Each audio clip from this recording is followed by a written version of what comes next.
In the depths of the rural countryside, far away from the hustle and bustle of the city, a truck driver named Jack was navigating a winding road.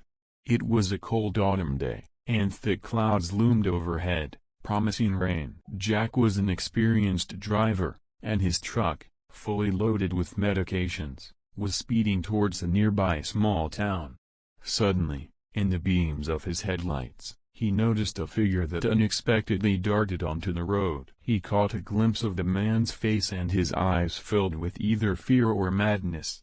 Jack had no time to determine whether the person in front of the truck was terrified or insane, and he quickly slammed on the brakes. However, the distance and braking time were minimal, and the truck collided with the unfortunate individual at full force. Time stood still for Jack, transforming into a stagnant, dense fog. Blood pulsed in his temples, and each heartbeat reverberated in his head like the strike of a copper bell. Jack brought his iron steed to a halt and, jumping out of the cabin, immediately felt his legs, like cotton, refused to obey. Overwhelmed by panic and concern for the injured man, he managed to shuffle on unsteady legs to the man lying on the road. To his surprise, the man was alive but in critical condition. Jack, with trembling hands, quickly retrieved his phone and began calling for an ambulance. However, no one answered on the other end of the line.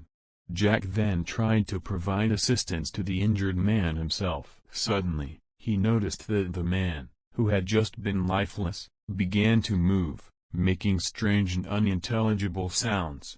It was like a dream, and the injured man's behavior was extremely peculiar. He had been motionless and silent, and now he was slowly rising as if coming back to life.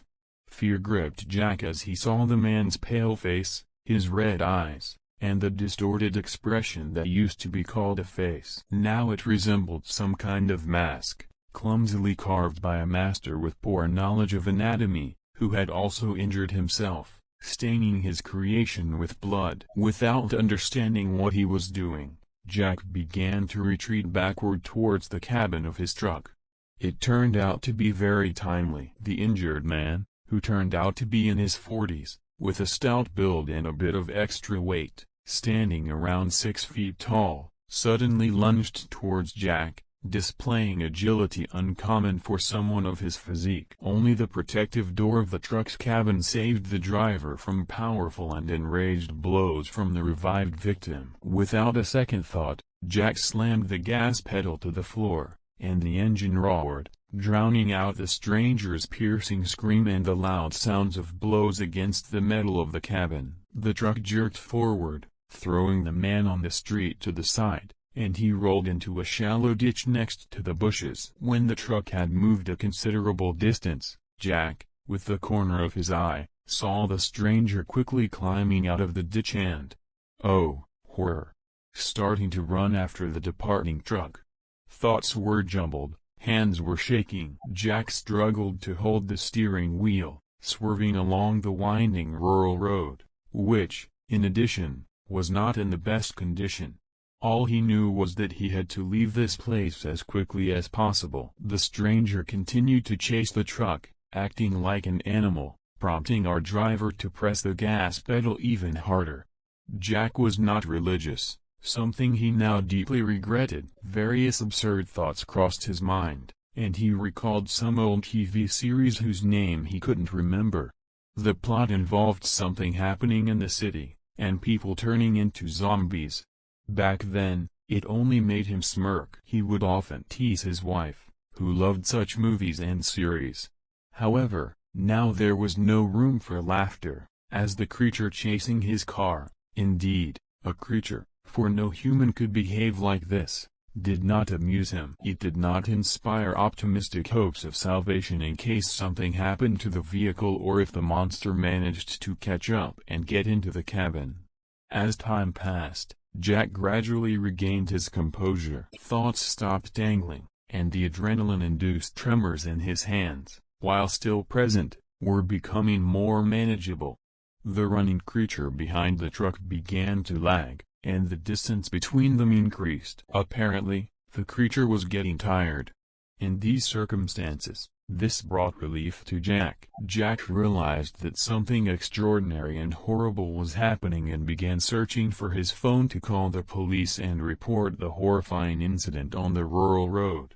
However, the phone was missing, and a cold sweat trickled down his spine. Did I really lose my phone when I was running away from that awful guy? Jack thought. The horror of being without his cell phone once again overwhelmed Jack's consciousness. There was no time to figure out what was more terrifying, being killed by some maniac on the road or losing his indispensable smartphone. In modern times, these two scenarios were quite comparable because a modern smartphone was more than just a means of communication. It had become a part of ourselves, containing almost our entire modern life with its infrastructure, contacts, photos and videos of loved ones and random people, significant and not so significant events, bank cards and accounts, and much more that a modern civilized person couldn't imagine living without. Jack desperately hoped to reach the nearest settlement and make calls to the police, an ambulance, his wife, anyone, just to end this nightmare. Deep down, Jack hoped that all this was not real, like some dream or prank. That any moment now, he would wake up and open his eyes to see himself in his bed, with his beloved Grace peacefully dozing next to him. However, time passed, and he didn't wake up. No matter how much he pinched himself or slapped his cheeks and sweaty forehead, he remained in this nightmarish situation. Soon, on the horizon, to the right through the fleeting roadside trees, he saw glimpses of electric lights. With each passing second, the light became closer and brighter, and the silhouettes of houses, approaching town, and the lights of street lamps and distant windows, where normal people lived, became distinguishable. Normal people who eat, sleep, work, love each other, give birth, and raise children, not people who run after trucks with some sinister purpose. Yes. To find oneself in such an unreal stressful situation, and without the irreplaceable smartphone at that, was something Jack could never have imagined. The only thing that came to Jack's mind as a way out of this situation was to reach the nearest populated area and call for help from there. Jack, deep down, hoped that all that had happened to him was not real, like some dream or prank. That any moment now, he would wake up and open his eyes to see himself in his bed, with his beloved Grace peacefully dozing next to him. However, as he looked at the lights approaching on the horizon, Jack began to snap out of his thoughts. He realized he needed to pay attention to where he was going, not to miss anything important and, especially, people he could turn to for help. It was already deep into the night, and the windows in the houses were dark, with rare exceptions. However, Jack didn't risk knocking on the first houses he came across, thinking that the residents might not understand his insistence.